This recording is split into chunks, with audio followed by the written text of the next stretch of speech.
योग वशिष्ठ वाल्मीकि रामायण बुक है। पिछले वीडियो पे हमने जहाँ तक पढ़ा था उसके बाद से आज यहाँ से शुरू करते हैं। रियल रामायण, महाभारत, वेद पुराण, कामसूत्र, उपनिषद, ये सब बुक अगर आप शुरुआत से पढ़ना चाहते हो तो इस वीडियो के नीचे चैनल के नेम या पिक्चर पे क्लिक कीजिए या फिर चैनल का नाम को यूट्यूब पे सर्च कीजिए कुछ अलग कुछ रोचक, और प्लेलिस्ट में जा कर के देख सकते हैं। तो आज का चैप्टर चुड़ाला और सिकी ध्वज का पुनर्विवाह।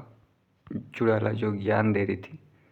वशिष्ठ जी बोले, हे राम, इसके कुछ दिनों पश्चात कुंभ रूपिणी चुड़ाला ने अपने पति सिखीध्वज से कहा, हे कमलपत्र जैसे नेत्र वाले राजन, मेरे वचनों को सुनो। मैं नित्य रात्रिकाल में स्त्री होकर ही अवस्थित रहता हूँ। तब मैं ये इच्छा करता हूँ कि इस स्त्रीत्व को सफल ही बनाया जाए और इस उद्देश्य में अपने स्त्री देह को किसी पुरुष से विवाह करके उसे सौंप दूँ। तीनों लोकों में मुझे आप ही ऐसे रुचिकर लग रहे हैं जिन्हें पति रूप में वर्ण कर सकूं, इसलिए आप रात्रि में विवाह द्वारा मुझे अपनी पत्नी बना लीजिए। हमने सब वस्तु के प्रति इच्छा अनिच्छा और उससे उत्पन्न होने वाले फलों का भी परित्याग कर दिया है, इसलिए इस अभिष्ट कार्य के करने से हमारी कुछ हानि नहीं होगी। राजा बोला, ठीक है, इस विवाह के होने से मैं शुभ अशुभ फल नहीं देखता, अतः हे महामते, आपकी जो इच्छा हो वही करे। कुंभ ने कहा, हे राजन, यदि ऐसा है तो आज सावन की पूर्णिमा और शुभ लग्न है। मैं गणित द्वारा विवाह लग्न आदि को जान चुका हूँ।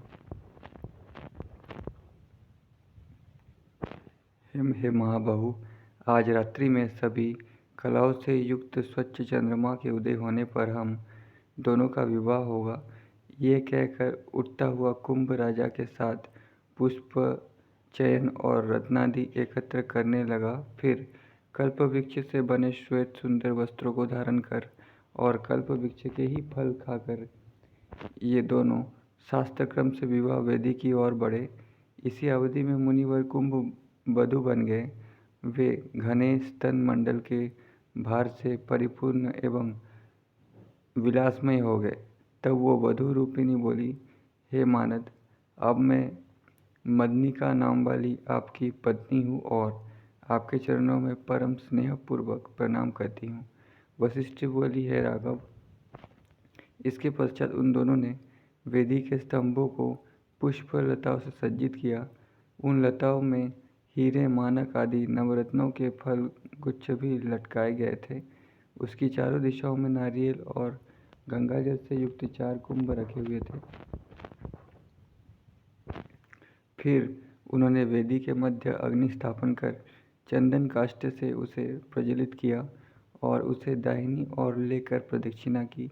फिर वे कमनीय दंपति पल्लवों के आसन पर दक्षिण की ओर मुख करके बैठ गए।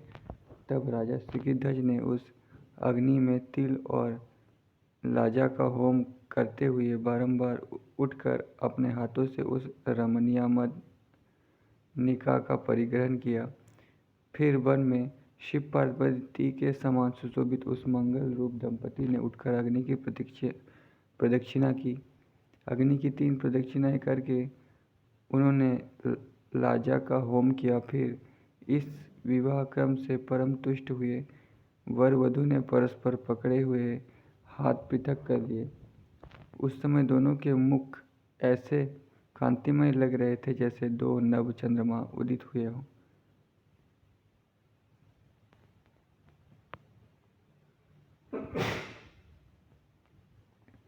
इसके बाद वे दोनों पुष्पों की पूर्व निर्मित शैया पर शयन करने के लिए चले गए। फिर परस्पर में अनिर्वचनीय प्रेममयी वाणी के विविध विलासों और विभिन्न प्रणयों प्रचारों तथा नवीन समागमादि सुख से परिपूर्ण वो दीर्घ रात्रि एक मुहूर्त के समान व्यतीत हो गई। यानी संभोग क्रिया में और बातचीत में माया द्वारा द्वंद्व दर्शन। वशिष्ठ बोले, हे राम, इस प्रकार रात्रि के व्यतीत होने पर जब भास्कर के उदय होने की लाली ने संपूर्ण लोक को रंजित कर दिया, तब राजा सिकिध्वज की वो पत्नी पुनः कुंभ रूप हो गई। इस प्रकार कुंभ ऋषि और राजा सिकिध्वज ने स्वयं ही विवाह कर लिया और देवताओं जैसे ऐश्वर्य से परिपूर्ण होकर देव दंपति हो गए। इसके पश्चात सने सने कुछ माह बीतने पर देवपुत्र रूपिणी चुड़ाला इस प्रकार विचार करने लगी, अब मैं नाना प्रकार के सुलभ्य उपभोगों को प्रस्तुत करके सिकिध्वज की परीक्षा लूँगी। इस प्रकार जब इसकी अनासक्ति दृढ़ हो जाएगी तब ये भोगों को नितांत छोड़ देगी। ऐसा विचार कर उसने उस अरण्य भूमि में अपनी माया के द्वारा देवताओं और अप्सराओं सहित आते हुए इंद्र का दिग्दर्शन कराया। सपरिवार आए हुए इंद्र को देखते ही उस वनवासी राजा ने यथाविधि अर्घ्यपाद्य आदि से उनका पूजन किया। फिर राजा बोला, हे देवराज, आपने स्वयं इतनी दूर से यहाँ आने का कष्ट क्यों किया है? आप अपने यहाँ आने का कारण प्रसन्नतापूर्वक बताइए। इंद्र ने उत्तर दिया, हे राजन, आपके हृदयस्थ सद्गुणों के आकर्षण से ही हम वशीभूत हुए वन पक्षियों के समान यहाँ चले आए। अब आप उठकर स्वर्ग चलिए। वहाँ आपके गुणों की प्रशंसा सुनकर विस्मय को प्राप्त सब देवगण और देवांगनाएं आपकी प्रतीक्षा में तत्पर है। राजा बोला, हे देवादिनायक, मैं तो सभी स्थानों को स्वर्ग के समान ही सुखप्रद मानता हूँ, क्योंकि जो भूमानंदात्मक परम आत्मा है वही स्वर्ग है। उसकी सत्ता सर्वत्र है, अन्यत्र कहीं भी मेरे लिए स्वर्ग नहीं है। इंद्र बोले, हे साधु, जिन्हें ज्ञातव्य तत्व का ज्ञान हो गया है और जो परिपूर्ण बुद्धि वाले हो गए हैं, उनके द्वारा भोगों का उपभोग करना या ना करना समान ही है।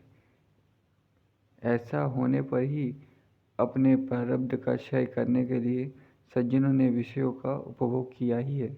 मैं भी इसे उचित मानता हूँ। यद्यपि इंद्र ने पुनः राजा से इसी प्रकार कहा, परंतु स्वर्गगमन में अनिच्छुक राजा ने उसका कोई उत्तर नहीं दिया। तब उसे मौन बैठा देखकर इंद्र ने खेद सहित कहा, हे राजन, जब आप स्वर्गगमन में निरपेक्ष ही है तो मुझे यहाँ से चला क्यों नहीं जाना चाहिए, क्योंकि मेरे आगमन का प्रयोजन तो आपसे सिद्ध नहीं हो रहा है। तदनंतर राजा सिकिध्वज कह ही रहे थे कि मैं आज तो स्वर्ग नहीं चल सकता, तभी हे राजन, आपका शीघ्र कल्याण हो कहते हुए इंद्र अंतर्हित हो गए।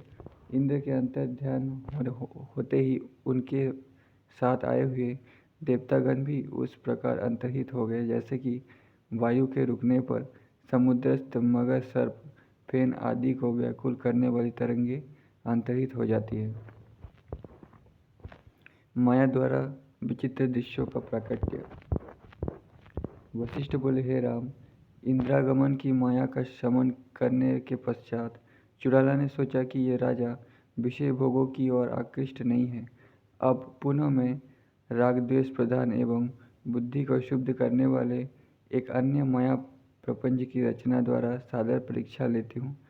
ये निश्चय कर वो रात्रिकाल में चंद्रोदय के पश्चात जब अपने मदनिका रूप में परिवर्तित हुई, तब विकसित अरण्य पुष्पों के स्पर्श से सुगंधित हुई पर्वतीय वायु प्रवहमान हुई। उस समय सिकिध्वज सांध्य जब मैं भागीरथी के तट पर स्थित थे, तभी सघन पुष्पगुच्छों से समन्वित देव तरुओं से निर्मित सघन कुंजों में मालाओं से अलंकृत वो काममयी मदनिका प्रविष्ट हुई और अपने संकल्पों से प्रकट की हुई पुष्पशैया पर माया रचित एक युवक को, जो कि दाढ़ी मूछ विहीन तथा सिकिध्वज से अधिक मनोहर प्रतीत होता था, अपने कट से लगाकर लेट गई। इधर जब पूर्ण होने पर संध्या स्थान से उठकर राजा सिकिध्वज मदनिका को खोजता हुआ उस कुंज लता में पहुंचा, जहां उसने उसे अन्य पुरुष के कंठ से गले से लगे हुए देखा। उसे इस प्रकार देखकर क्रोध रूपी विकार से शून्य अंतःकरण वाले राजा ने संतोषपूर्वक यही सोचा कि अहो, ये दोनों इस तरह कैसे सुख में निमग्न हैं। अकस्मात अपने आने के कारण उस दोनों को भयभीत हुए देखकर राजा बोला, तुम दोनों जिस प्रकार सुखपूर्वक अवस्थित हो ऐसे ही रहो, मैं कोई विघ्न नहीं डालता। ये कहकर राजा वहाँ से चला गया। फिर एक मुहूर्त मात्र में उस माया दृश्य का समन कर चुड़ैला रतिकर्म से प्रफुल्लित हुए अपने शरीर को दिखलाती हुई लता कुंज से निकली। तब उसने राजा को एक एकांत हेमशिला पर अंधमुंधे नेत्र से समाधि लगाए बैठे हुए देखा। वहां जाकर वो लज्जा से नीचा मुंह किए हुए क्षण भर मौन खड़ी रही। उसका मुख अपने कर्म से म्लान और खिन्न हो रहा था। क्षण भर बाद ही राजा सिकिध्वज ध्यान छोड़कर उठा और शोभ रहित अंतकरण से मदनिका से मधुर वचन कहने लगा। हे तन्वी, क्या तुम्हारे आनंद में शीघ्र ही कोई बाधक हुआ है? तुम उस आनंद का पूर्ण उपभोग तो कर सकी ना, क्योंकि आनंद के लिए ही सब जीव विभिन्न वस्तुओं की उपलब्धि में यत्नशील रहते हैं। हे मानिनी, तुम्हारे इस कार्य से मैं किसी प्रकार भी उद्वेगित नहीं हूँ, मतलब गुस्से में नहीं हूँ और निराश भी नहीं हूँ, क्योंकि संसार की वस्तु स्थिति के ज्ञाता ये जानते हैं कि संसार में सभी इष्टतम वस्तुएं तुम्हारे समान ही हैं। चुड़ैला बोली, है नाथ, मैं मूर्ख वाला अबला एवं घोर अपराधिनी हूँ। आप मुझे क्षमा कीजिए, क्योंकि साधुजन तो क्षमावान ही होते हैं। राजा ने कहा है, हे बाले, मेरे हृदय में तुम्हारे इस कार्य से आकाश वृक्ष के समान किंचित भी क्रोध नहीं है, परंतु साधुजनों की निंदा के भय से मैं तुम्हें अब अपनी पत्नी के रूप में नहीं रखना चाहता। हे अंगने, अब हम दोनों परस्पर मित्र रूप से पूर्ववत राग रहित होकर इस वन प्रांत में सुखपूर्वक विहार करेंगे। वशिष्ठ जी बोले, हे राम, राजा सिकिध्वज को इस प्रकार अभिकारी रूप में स्थित देखकर अत्यंत प्रसन्न हुई चुड़ैला विचार करने लगी, अहो, मेरे स्वामी राजा सिकिध्वज को समभाव की प्राप्ति हो चुकी है। वितराग होने के कारण इनके हृदय में किंचित भी क्रोध नहीं है। अब ये जीवन मुक्त रूप में अवस्थित है। यही समय है कि इन्हें अब अपने पूर्व वृत्तांत का स्मरण कराऊं। इसलिए अपने कुंभ रूप को त्याग कर मैं चुड़ैला रूप में स्थित होती हूँ। ये निश्चय कर चुड़ैला ने अपने मदनिका रूपी देह का त्याग कर तुरंत ही राजा को अपना चुड़ैला रूप प्रदर्शित किया। वसंतकालीन विकसित कमलिनी के समान और सीता रूप से भूगर्भ में प्रविष्ट होकर पुनः निकली हुई लक्ष्मी के समान एवं पिटारी से निकली हुई रत्न प्रभा के समान उस प्रकट हुई अपनी भार्या चुड़ैला को राजा सिकिध्वज ने देखा। अवशिष्ट भोगों का उपभोग। वशिष्ठ जी बोले, हे राम, अपनी पूर्व पत्नी को देखकर विस्मित हुए राजा सिकिध्वज अपने विस्फारित नेत्रों से देखते हुए कहने लगे, हे कमल प्रत्याक्षी, हे सुंदरी, तुम कौन हो? कहाँ से आई हो? क्या तुम ही कुंभादि रूपों से यहाँ रहती हो? यहाँ कब तक और किस कार्य से रुकी हुई हो? तुम अंग संचलनादि व्यवहार से, स्मित से तथा अनुनय पूर्ण वाणी से ऐसे प्रतीत होती हो जैसे मेरी पत्नी चुड़ैला है। चुड़ैला बोली, है प्रभु, आप इसी प्रकार जानिए। निसंदेह मैं चुड़ैला ही हूँ। मैंने अकृत्रिम देह से ही आज आपको प्राप्त कर लिया है। इस वन भूमि में कुंभ आदि के रूप में जो सैकड़ों शाखा प्रशाखाओं वाले प्रपंच रूप मैंने माया प्रकट की, वो सब आपके प्रबोध के लिए ही रची थी। हे राजन, अब तो आप ज्ञातव्य को जान चुके हैं, अतः पूर्वोक्त योग धारणा से देखने में पूर्ण समर्थ है। हे तत्वज्ञ, आप ध्यान लगाकर ये सब देख लीजिए। चुड़ैला के इस प्रकार कहने पर राजा ने योग धारणा से विशिष्ट ध्यान के द्वारा संपूर्ण बातें जान ली। फिर अत्यंत आनंद में डूबे हुए राजा चुड़ैला की ठोड़ी पर हाथ लगाकर प्रेम से मृदु हुई वाणी से बोली, हे सूक्ष्मांग वाली, तुम शिशु चंद्र के समान अत्यंत मुग्ध हो। तुम्हें अपने पति के कारण चिरकाल तक कितना घोर क्लेश सहन करना पड़ा। पति के लिए ऐसी नारियां ही सखा, भ्राता, सुगत, गुरु, मित्र, धन, सुख, शास्त्र, गृह, दास आदि सभी कुछ होती हैं। ऐसी कुलंगनाएं सदैव सभी प्रकार के प्रयत्नों से निरंतर पूजनीय होती है, क्योंकि दोनों लोगों का संपूर्ण सुख इन स्त्रियों में ही प्रतिष्ठित है। चुड़ाला बोली, हे देव, शुष्क क्रियाओं के जाल में फंसे हुए और व्याकुल आत्मा वाले आपको बारंबार देखती हुई मैं अत्यंत दुखित हो रही थी। इसलिए हे देव, आपको तत्वबोध देकर मैंने ही आपके स्वार्थ की सिद्धि की है। इसमें मेरे गौरव की वृद्धि तो आप व्यर्थ ही कर रहे हैं। हे विभु, अब आप इस जगज्जाल के तट पर पहुंचकर विभ्रांति को प्राप्त हो गए हैं। आज आप अपना व्रत, उपवास आदि मोह क्या देखते हैं? इसे करूं, इसे ना करूं, इसे प्राप्त करूं, इस प्रकार की बुद्धि की अब अस्थिरता वाली अपनी स्थिति पर आज आप मन में हंसते हैं या नहीं? हे प्रभु, अब अज्ञान नाशक सर्वत्र एकत्व बोध से युक्त हुए हम सब प्रकार की इच्छाओं से विमुक्त और आकाश के समान विशुद्ध रूप में अवस्थित हैं। हे प्रभु, अब हमारी जो अवशिष्ट आयु है उसे राज्य के उपभोग द्वारा व्यतीत करके समय आने पर हम विधेयत्व को प्राप्त होंगे। सिकिध्वज बोले, हे विशाल नयन वाली, तुमने समबुद्धि द्वारा जो कुछ कहा है वो ठीक है, यथार्थ है, क्योंकि राज्य ग्रहण करने अथवा त्याग देने में ही आत्मा का क्या उपकार होना है। सुख दुख प्राप्ति विषयक चिंता और मात्सर्य से विहीन होकर हम जिस प्रकार अवस्थित हैं उसी प्रकार अपने रूप में निष्ठावान हो जाएं। इस प्रकार के वार्तालाप में ही उन दोनों का दिन प्राय व्यतीत हो जाए। तब उन राग रहित दोनों ने उठकर सांध्य कर्म किया।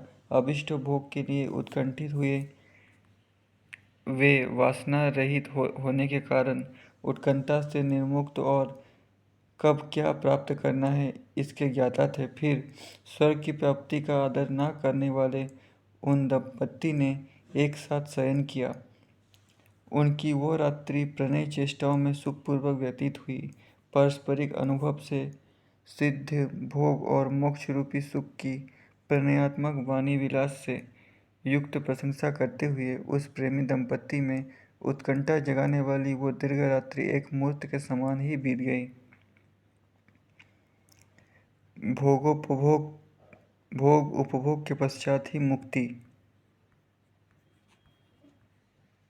वशिष्ठ जी बोले, हे राम, रात्रि के व्यतीत होने पर अंधकार रहित आकाश में पिटारी से निकले हुए जगत प्रकाश मणि के समान भगवान भास्कर के उदित होने पर, यानी सूर्य निकलने पर, लाल बचनों के समान कमल वन खिल उठा और लोकों में प्रसारित आचारों के समान सूर्य रश्मियों के फैलने पर सिकिध्वज और चुड़ाला दोनों उठकर संध्या कर्म करने के पश्चात स्वर्ण गुहा में मृदु पर्णासन पर जाकर बैठ गए। फिर चुड़ाला ने अपने सामने रखे हुए 7 समुद्र के समान से भरे हुए रत्नमय कलश को राज्याभिषेक के लिए निश्चित किया। चुड़ाला ने उस पूर्वाभिमुख बैठे हुए अपने पति को जल से परिपूर्ण उस मंगल कलश से अपने राज्य पर अभिषिक्त किया।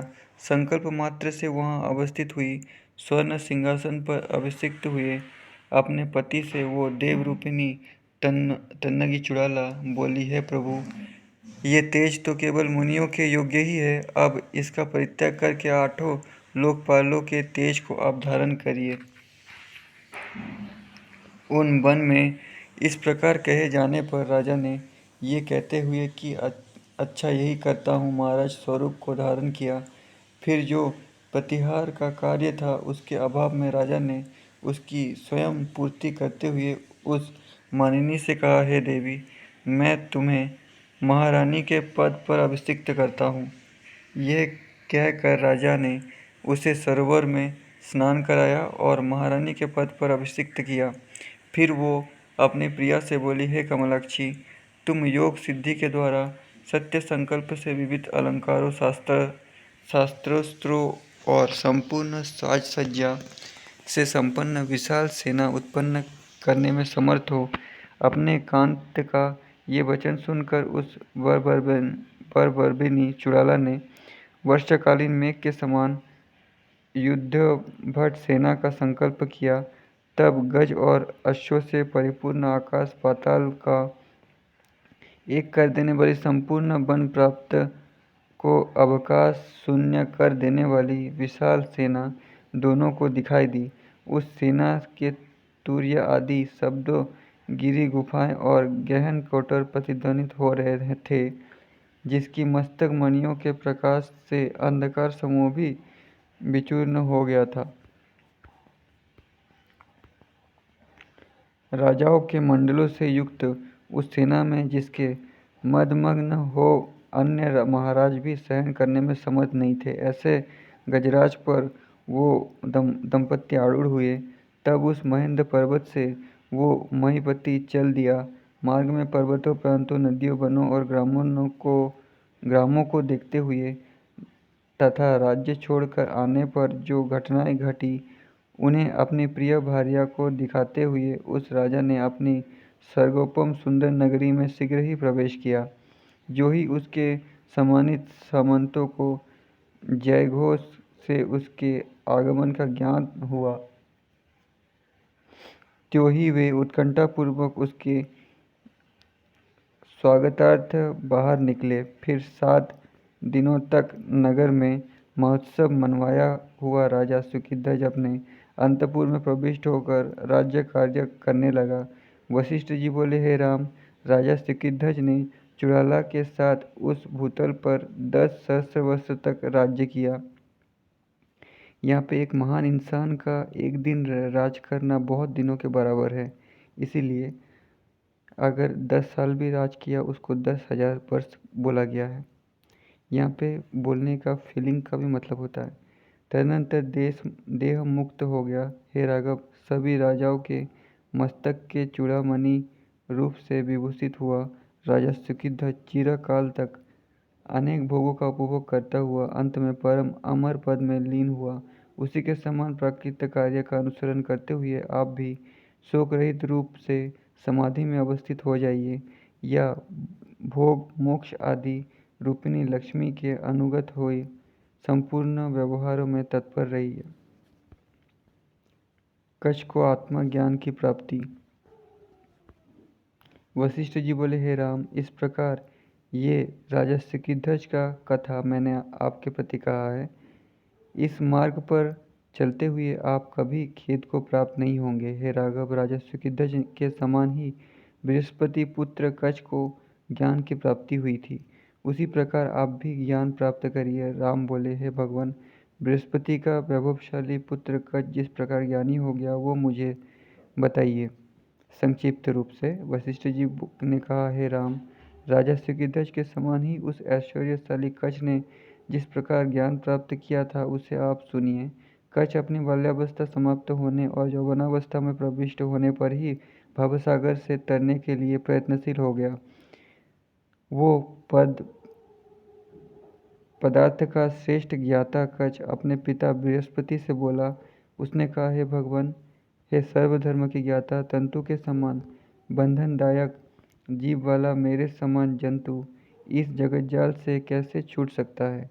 बृहस्पति ने कहा, हे पुत्र, अनर्थ रूपी माकड़ों के भंडार रूपी इस भवसागर से निरुद्वेग निकलने के लिए सर्वत्याग आवश्यक है।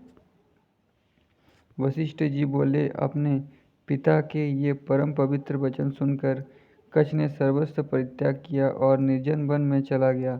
उसके चले जाने पर बृहस्पति उद्विग्न नहीं हुए, क्योंकि महान पुरुष संयोग और वियोग दोनों में समान मति रखते हैं। हे अनग, कच्छ को वनवास करते हुए 8 वर्ष व्यतीत हो गए। तब किसी महावन में कच्छ के पास अपने पिता पुनः पहुँचे। कच्छ ने उनका पूजन और अभिवादन किया। तब बृहस्पति ने उसको हृदय से लगा लिया। तब कच्छ ने मधुर वाणी से उनसे पूछा, हे तात, मुझे सर्वत्याग किए हुए 8वां वर्ष चल रहा है, तो भी मैं अनिंदित विश्रांति को प्राप्त नहीं हो रहा हूँ। उस वन में कच्छ ने इस प्रकार के आज तो वचन कहे ही थे कि बृहस्पति जी सर्वत्र त्याग का उपदेश देकर आकाश में अंतर्हित हो गए। उनके जाते ही कच्छ ने अपने बदकल वस्त्र आदि भी उतार दिए और चंद्र मेघ तारे और सूर्य से निर्मुक्त शरतकालीन आकाश के समान नग्न हो गया। शरतकालीन आकाश के समान उसने वर्षा ऋतु में गुफा आदि का आश्रय लेकर वर्षा का त्याग किया और शरद आदि ऋतुओं में गुहा आदि को छोड़कर बाहर रहने लगा। उसकी देह शांत, शून्य और श्वास मात्र लेने के योग्य रह गया था। तब 3 वर्ष व्यतीत होने पर खिन्न चित्त से उसने अपने पिता बृहस्पति को पुनः वहाँ पाया। भक्तिपूर्वक पूजनादि कर पिता का आलिंगन प्राप्त करता हुआ खेद से गदगद वाणी से वो उनसे प्रश्न करने लगा। कच्छ ने कहा, हे तात, मैंने सर्व त्याग कर दिया। कथा, वेन्यू, लता आदि कुछ भी तो पास नहीं रखा, फिर भी मैंने अपने आत्मपद में अवस्थित नहीं हो सका। अब मुझे क्या करना उचित है? बृहस्पति बोले, हे पुत्र, चित्त ही सर्वस्व है। उसी का परित्याग करने पर तुम अपने स्वरूप में स्थित हो सकोगे, क्योंकि ज्ञानियों ने चित्त के त्याग को ही सर्वत्याग कहा है। ये कहकर बागीश तुरंत ही आकाश में चल गए।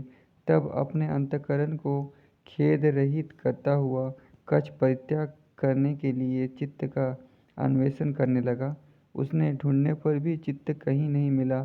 तब वो सोचता हुआ अपने पिता का स्मरण करने लगा। इस महाशत्रु चित्त को जीतने के लिए पिताजी के पास ही चलना चाहिए। ऐसे जानकर ही तो परित्याग करूँगा और सब शोकों से छूट सकूँगा। ये निश्चय कर वो कच्छ स्वर्ग में पहुँचा और अपने पिता के पास जाकर उनको प्रणाम किया। फिर एकांत पाकर उसने पूछा, है प्रभु, मुझे ये तो बताइए कि चित्त है क्या?